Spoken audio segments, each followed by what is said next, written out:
Hi everyone, thanks for joining us today. My name is Katie Hurdy. I'm on the product marketing team here at Millward Digital. With me today is Margaret Hung. She's our SVP of Solutions. Today we're going to walk you through our newest report called Demystifying the Consumer Journey. As you may know, one of our key specialties at Millward Digital is providing marketers with a deep understanding of the online consumer and their individual paths to purchase. But we found that while words like consumer journey and path to purchase are big buzzwords in the industry, marketers are still struggling with the most efficient way to approach gaining a clear understanding of the consumer journey, and most importantly, what to do with those insights once they have them. So this new report puts out our point of view on how marketers can approach the path to purchase efficiently in order to fully realize the consumer-centric marketing strategy and have the biggest impact on their bottom line. So just a few logistical things before we get started. We should have a few minutes at the end for questions, so if you have a question, please type it into the box at the bottom right of your screen. And if we don't get to your question or you think of one after this presentation, please email us at digitalsolutions@millwardbrown.com and we'll be happy to address it that way. This webinar is also being recorded, so feel free to send it to any of your colleagues who may have missed this presentation, or you can watch it again to refresh your memory. And finally, you can download the full version of this report at our website under the Research and Insights tab at millwarddigital.com. So with that, I'm going to turn it over to Margaret, and she'll get into the real meat of this presentation. Margaret? Thanks, Katie. Hi, everyone. Before I get started, just very quickly, for those of you who haven't worked with us before, I'll just give a quick introduction on Millward Brown Digital.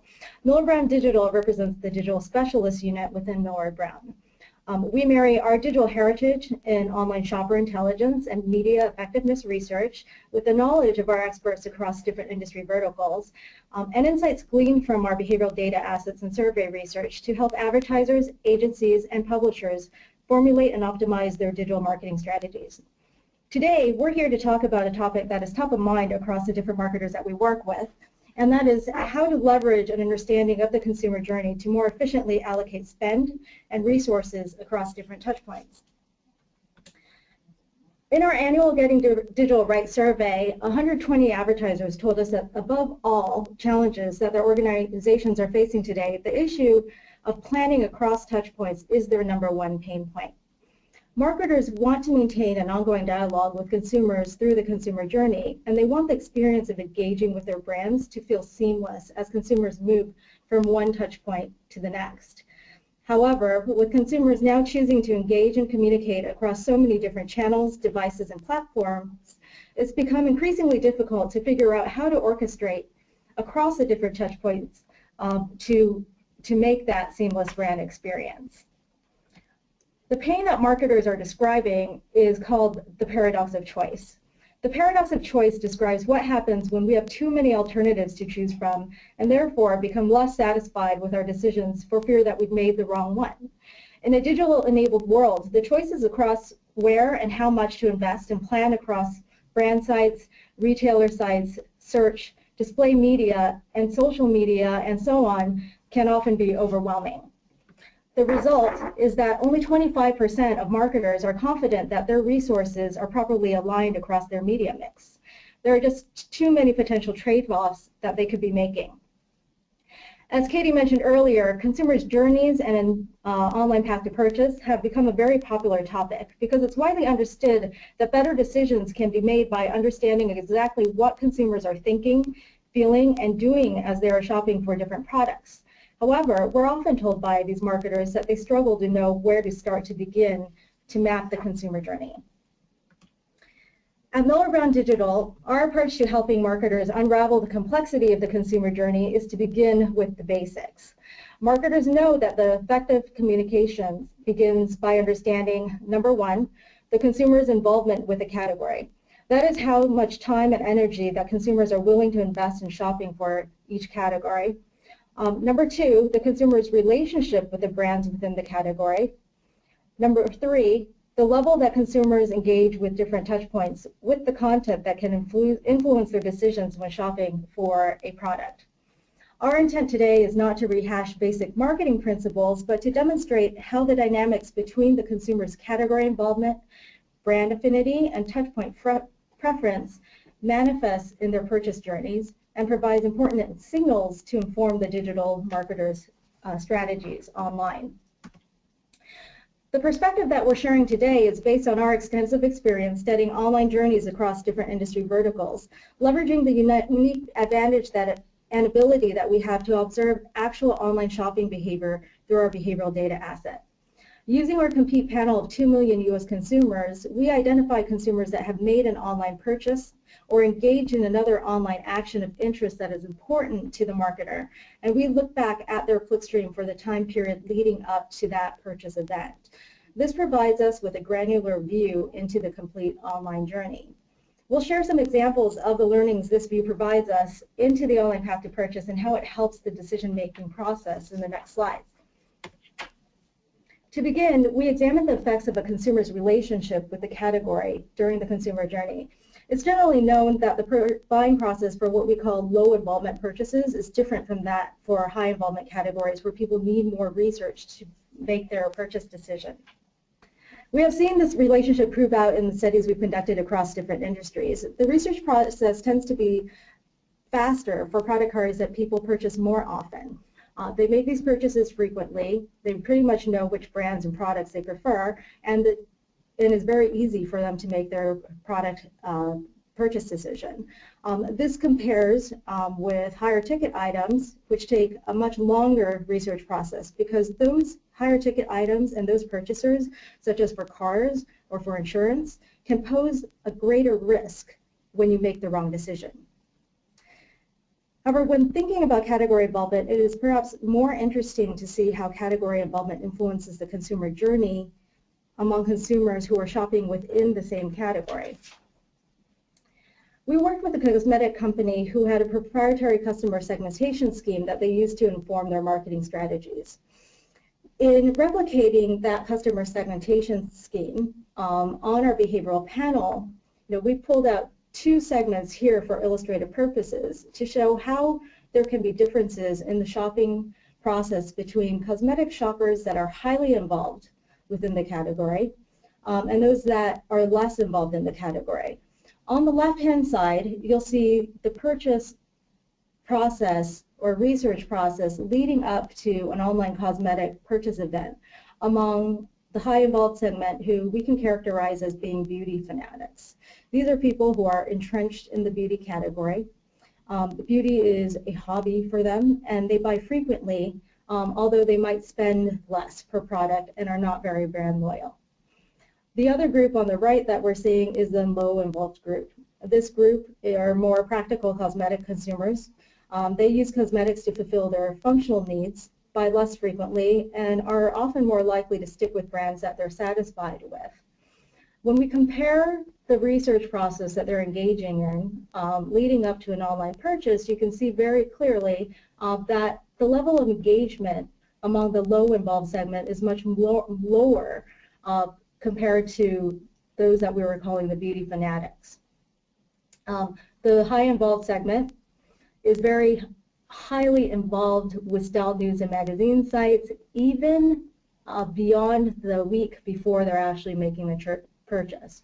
However, what we see as similarities across the 2 groups is that more activity and more research occurs in the days leading up to the actual cosmetics purchase because both groups are leveraging style news and magazine sites to inform that purchase decision. The implication of this type of insight depends on the consumer segment that the advertiser actually wants to target. If a marketer is seeking to target the high involved segment, they might want to ensure that they are constantly communicating with consumers on style news and magazine sites to keep top of mind and establish high share of consideration through fresh and new marketing. Because again, we've mentioned that these consumers tend to be less brand loyal, but they're constantly looking for new information about the different beauty products. You would also want to orchestrate a seamless experience between search, retail, and style sites to encourage brand choice across all 3 of these touch points. Marketers that want to target the low involved segment also require a presence on style news and magazine sites, but their message needs to be that much more impactful because of the small window that they have only during the week leading up to the purchase to influence these customers. In the cosmetics example, we started to touch on the brand's influence on the consumer journey. In our next example, we'll illustrate in more detail how brand affinity can influence the actual journey itself. We worked with a consumer electronics client who wanted to focus on consumers that were loyal to their brand. The logic was that they could accelerate sales by prioritizing efforts to this segment. When we compared the online pathing characteristics among those that we called brand loyal, semi-loyal, and non-loyal consumers, we found that brand loyalists had a relatively simple path to purchase and needed minimal encouragement to buy the brand. In this particular instance, working with the client, we turned our attention to focus our insights into the semi-loyalists to grow sales, consumers who are considering the client brand but also engaging with 1 to 2 competitor brands throughout the consumer journey. This was a relatively sizable segment, but the marketing task was more challenging for the client. It required a longer sales process, and also when consumers were considering the client brand head-to-head with another brand, only 33% of them decided to purchase the client brand at the very end. In this situation where the brand wants to take an aggressive position against a competitor, timing of the messaging is of utmost importance. Many clients know that if they're not in the consideration set towards the beginning of the research process, they may never actually get that sale. We now turn our attention to understanding the role of touch points in the consumer journey. To maximize impact along the journey, it's important to not only measure touchpoint engagement in terms of basic metrics like unique visitors, visits, and time spent, but the order and the sequence of touchpoint interaction is extremely valuable to ensure that you are taking advantage of placing your message at the right time to the right consumer. In our last example, we worked with a client team at a smartphone company who felt that they had the most control to influence consumers on their brand site. They had a lot of visits to their site and were employing a search strategy to drive people to that site, hoping that at the start of the journey, they could impress consumers and solidify their brand in the consideration set throughout the entire research process. In working with that client, we focused on the strategy of targeting competitive brand purchasers to understand where in the journey the client might intersect consumers and divert them to purchase the client brand. What you see on this visual from left to right is an illustrative example of the path to a competitive purchase within the smartphone category for this particular brand. What we found through our purchase attribution analysis is that the target consumer were being exposed to the competitor's brand at the very beginning of the journey, despite efforts by our client to drive them at the start of the journey to their actual brand site. What we did also found was that the consumers were only arriving at the client brand site at the very end of their journey. But at that time, the consumers had pretty much already made up their mind to purchase a competitive brand purchase. And that, therefore, their exposure at that stage of the journey was just too late.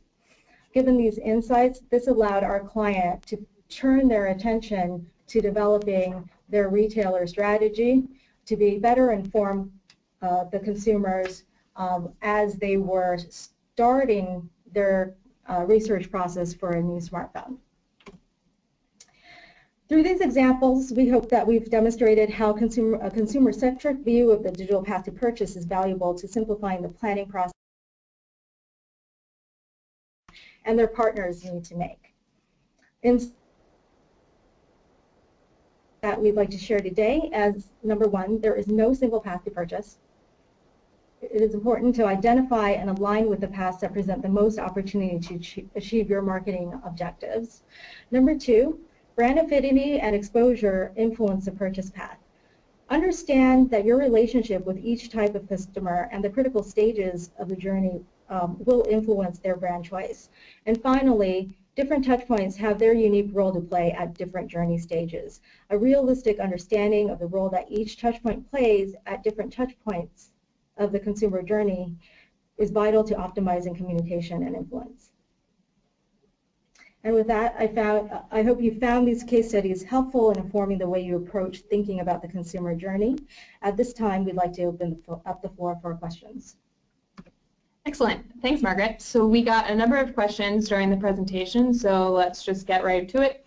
The first question, how do we collect the data that we presented in this case study presentation today, and how accurate is it?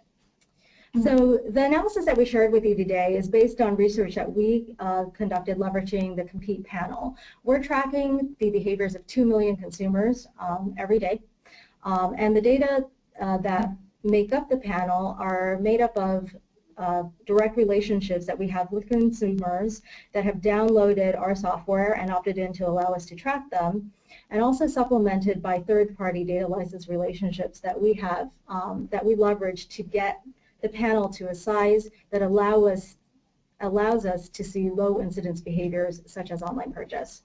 To ensure that the data is accurate, we have a team of data scientists that examine each data source that we work with and benchmark that against an enumeration source to ensure that we're understanding all the biases that exist within our data and that we can strip out that bias before we normalize that data to represent the internet browser population.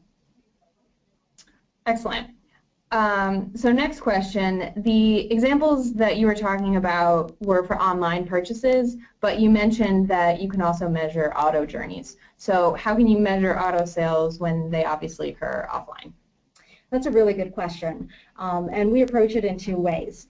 In most cases, our auto clients are interested in driving or leveraging the online channel to drive in offline purchase. And therefore, there are certain KPIs that they're interested in using the online channel for. So for auto purchasers, we often use what we call an expression of interest, and that could be a sign up for a test drive online. It could also be a request for a quote that happens on the local dealership's website, and those events are actually used as a proxy for the consumer's intent to make an auto purchase, and that's what we use for our online path to purchase studies. The second way we can do this is also we do have a portion of our panel that is matchable, and we link that up with a third party's vehicle registration data. And that allows us to identify the point in time that an auto purchaser actually registered their vehicle, and we can map the online path to that offline purchase. Really cool. So it looks like we just have time for one more question. This one is similar but a little bit different. So there are occasions when not just sales occur offline, but consumer engagement as well. How would you account for the on and offline journey? Yeah. That's a very good question as well, and it's something that we get asked about a lot. Essentially, as you can imagine, tracking the offline journey can be a lot more complicated than tracking online behaviors. What we have done working with our clients is pulling in offline data, such as that we have internally with our sister companies at Kantar, is we are able to access TV media exposure data. We also have our mobile panel, which we can use to leverage to understand mobile behavior. And our statisticians take all those data points and model them to ensure that we can map a view of the on and offline journey leading up to purchase. Excellent. So it looks like that's all the time we have for today. Thank you very much for joining us. Have a good day.